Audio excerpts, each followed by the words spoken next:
सावन अमावस्या को हरियाली अमावस्या कहा जाता है। अमावस्या के दिन नदी स्नान और दान का बड़ा महत्व है।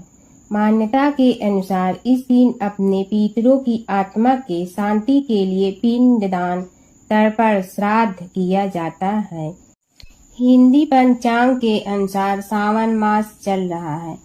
मास का प्रत्येक दिन पवित्र माना जाता है। सावन में भगवान शिव की विशेष रूप से पूजा अर्चना की जाती है। सावन कृष्ण पक्ष के चतुर्थी शिवरात्रि पूजा के अगले दिन अमावस्या का पर्व मनाया जाता है। सावन अमावस्या को हरियाली अमावस्या कहा जाता है। हरियाली अमावस्या की कथा। बहुत समय पहले एक राजा प्रतापी था। उनको एक बेटा और एक बहू थे। एक दिन बहू ने चोरी से मिठाई खा लिया और नाम चूहे का लगा दिया, जिसकी वजह से चूहे को बहुत गुस्सा आ गया। उसने मन ही मन निश्चय किया कि चोर को राजा के सामने लेकर आऊंगा। एक दिन राजा के यहाँ कुछ मेहमान आए हुए थे। सभी मेहमान राजा के कमरे में सोए हुए थे। बदले की आग में जल रहे चूहे ने रानी की साड़ी ले जाकर उस कमरे में रख दिया। जब सुबह मेहमान की आंखें खुली और उन्होंने रानी का कपड़ा देखा तो हैरान रह गए। जब राजा को इस बात का पता चला तो उन्होंने अपनी बहू को महल से निकाल दिया। रानी रोज शाम में दिया जलाती और ज्वार उगाने का काम करती थी। रोज पूजा करती, गुड़ धानी का प्रसाद बांटती थी। एक दिन राजा उस रास्ते से निकल रहे थे तो उनकी नजर उन दियों पर पड़ी। राजमहल लौटकर राजा ने सैनिकों को जंगल भेजा और कहा कि देख कर आओ वहाँ क्या चमत्कारी चीज थी। सैनिक जंगल में उस पीपल के पेड़ के नीचे गए। उन्होंने वहाँ देखा कि दिए आपस में बात कर रही थी। सभी अपनी अपनी कहानी बता रही थी।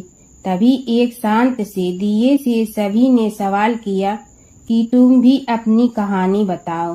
दिए ने बताया वह रानी का दिया है। उसने आगे बताया कि रानी की मिठाई चोरी की वजह से चूहे ने रानी की साड़ी मेहमानों के कमरे में रखा था और बेकसूर रानी को सजा मिल गई।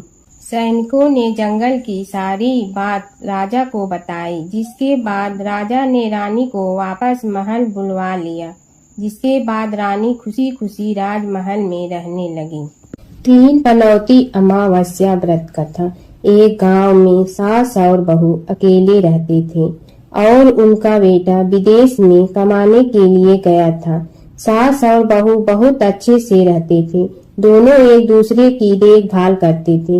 एक दिन बहू ने खाना नहीं खाया तो सास ने बहू से पूछा कि आज तुमने खाना क्यों नहीं खाया। तब बहू ने कहा कि सासू माँ आज मेरा 3 पनौती अमावस्या का व्रत है, इसलिए मैंने खाना नहीं खाया। तब सासू माँ ने कहा कि बहू ये व्रत क्या होता है और यह व्रत करने से क्या फल मिलता है, मुझे भी समझाओ। तब बहू ने कहा कि सासू माँ 3 पनौती अमावस्या का व्रत करने से बहुत पुण्य मिलता है। घर में अन्न धन की प्राप्ति होती है, सुख शांति रहती है तथा अटल सुहाग मिलता है और पुत्र प्राप्ति होती है। इस व्रत में प्रत्येक वर्ष अलग अलग खाना खाया जाता है और विष्णु भगवान के मंदिर में चढ़ावा चढ़ाया जाता है या फिर किसी ब्राह्मण को दान दिया जाता है। इस व्रत में पहले साल शक्कर, घी और चावल से बना खाना खाया जाता है।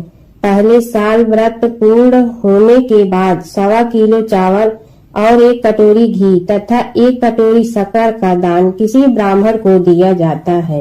दूसरे साल जौ, घी और शक्कर से बना खाना खाया जाता है। जब दूसरे साल व्रत पूर्ण हो जाए तो 1.25 किलो जौ, 1 कटोरी घी तथा 1 कटोरी शक्कर किसी मंदिर में चढ़ाया जाता है, फिर ब्राह्मण को दान दिया जाता है। तीसरे साल गुड़, तिल और घी से बने व्यंजन खाए जाते हैं। जब तीसरे साल व्रत पूर्ण हो जाए तो आधा किलो तिल, गुड़ तथा 1 कटोरी घी किसी मंदिर में चढ़ाया जाता है, फिर किसी ब्राह्मण को दान दिया जाता है। इसी ही 3 पनौती अमावस्या व्रत कहा जाता है। फिर बहू ने कहा कि इस व्रत का अगर संकल्प लेते हैं तो इसे पूरा करना जरूरी होता है। अगर पूरा नहीं कर सकते हैं तो सास बहू में झगड़ा और घर में अशांति आती है।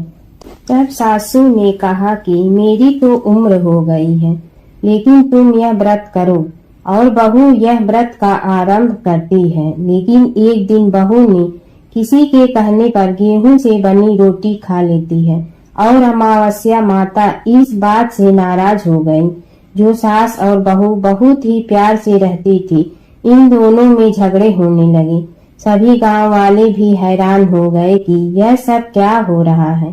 सास अपनी बहू को कहने लगी कि तुम जब से हमारे घर में बहू बन के आई हो, तब से हमारे घर की लक्ष्मी चली गई है। तुम हमारे लिए शुभ नहीं हो। तब बहू ने कहा कि आपके घर की लक्ष्मी चली गई है तो कहाँ मिलेंगी, मुझे बताओ, मैं लक्ष्मी को लेकर आऊंगी। तब सासू ने कहा कि लक्ष्मी तुमको समुद्र के बीच में भगवान विष्णु के पैर दबाते हुए मिलेंगी। तब बहू यह कहकर चली जाती है कि अब जब तक मैं लक्ष्मी को लेकर नहीं आऊंगी तब तक इस घर में पैर नहीं रखूंगी। इतना कहकर बहू लक्ष्मी की खोज में निकल जाती है। जब बहू लक्ष्मी को खोजने के लिए निकलती है, तब उसे बीच रास्ते में एक गाय माता मिलती है। वह बहू से पूछती है कि आप कहाँ जा रही हो।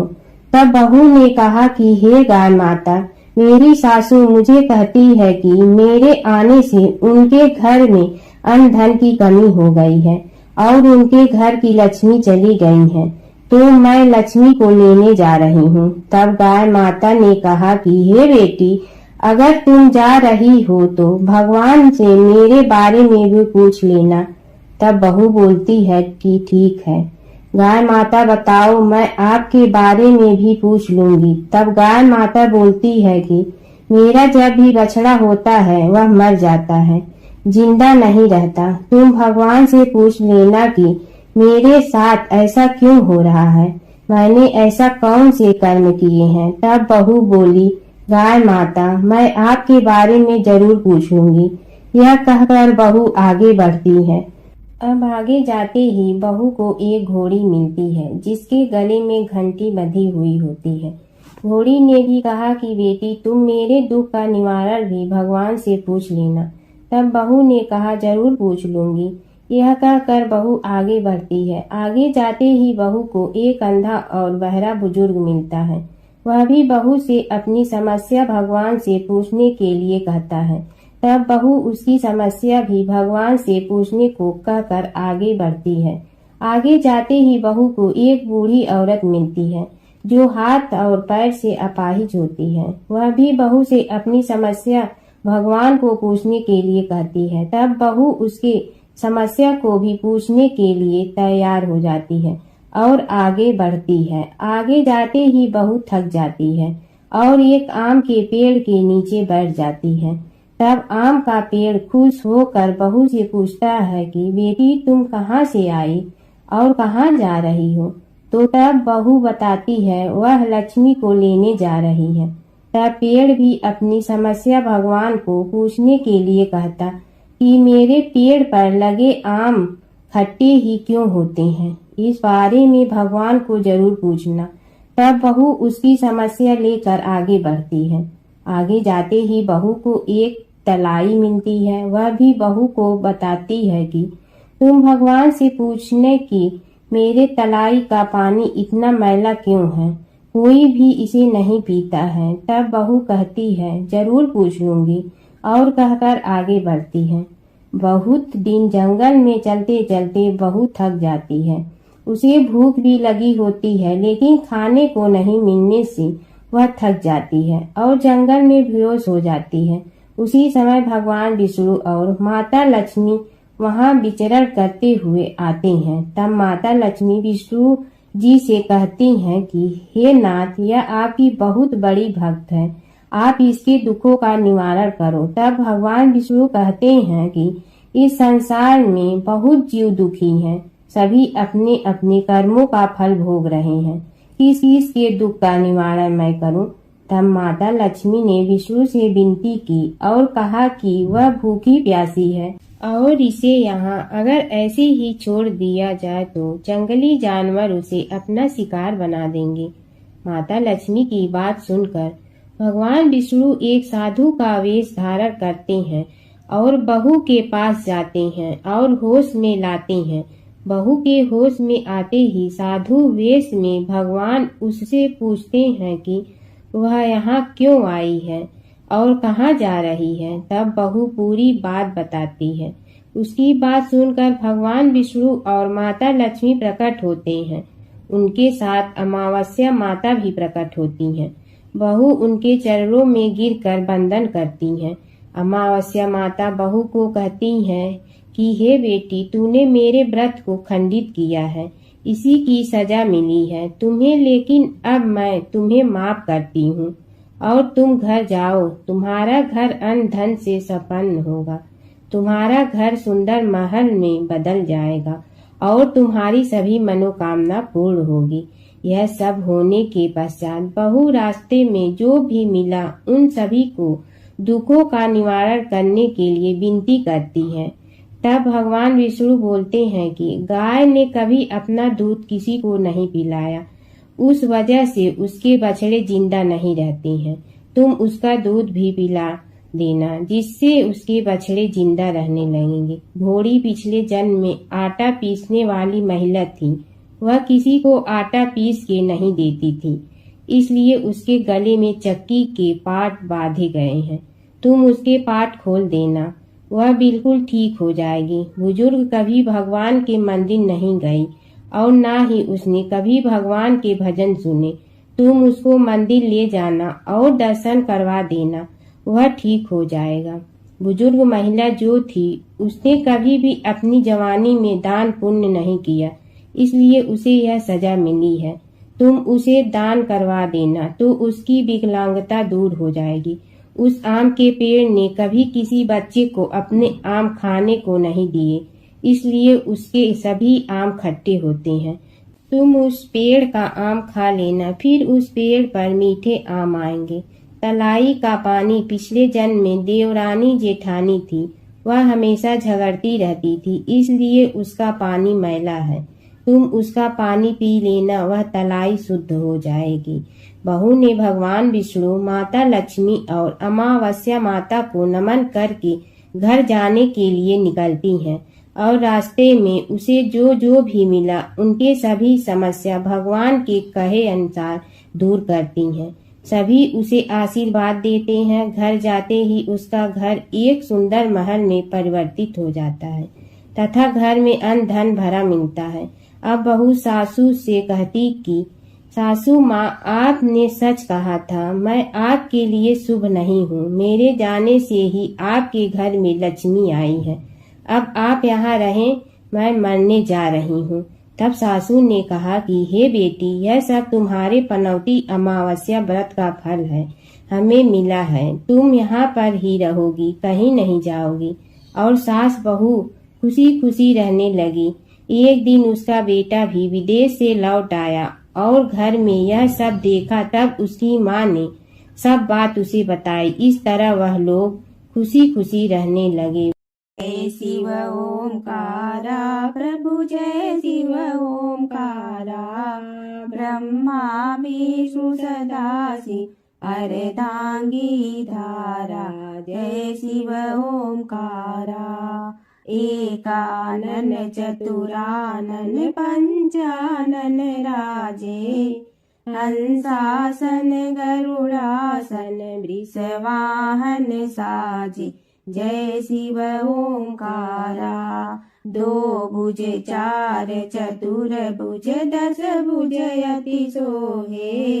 तीनों रूप निरखते त्रिभुवन जन मोहे। जय शिव ओंकारा। अक्षमाला बनमाला मुंड मलाधारी। चंदन मृग मद सोहे भोले शुभकारी। जय शिव ओंकारा। श्वेतांबर पीतांबर बागंबर अंगे। ब्रह्मादिक सनकादिक प्रेतादिक संगे जय शिव ओंकारा। करके मध्य कमंडलु और त्रिशूलधारी सुखकारी दुखहारी जग पालनकारी जय शिव ओंकारा। ब्रह्मा विष्णु सदा शिव जानत अविवेका रणवाचर में शोभित ए तीनों एका जय शिव ओंकारा। त्रिगुण स्वामी जी की आरती जो कोई नर गावे कहत शिवानंद स्वामी मन वांछित फल पावे जय शिव ओंकारा। प्रभु जय शिव ओंकारा।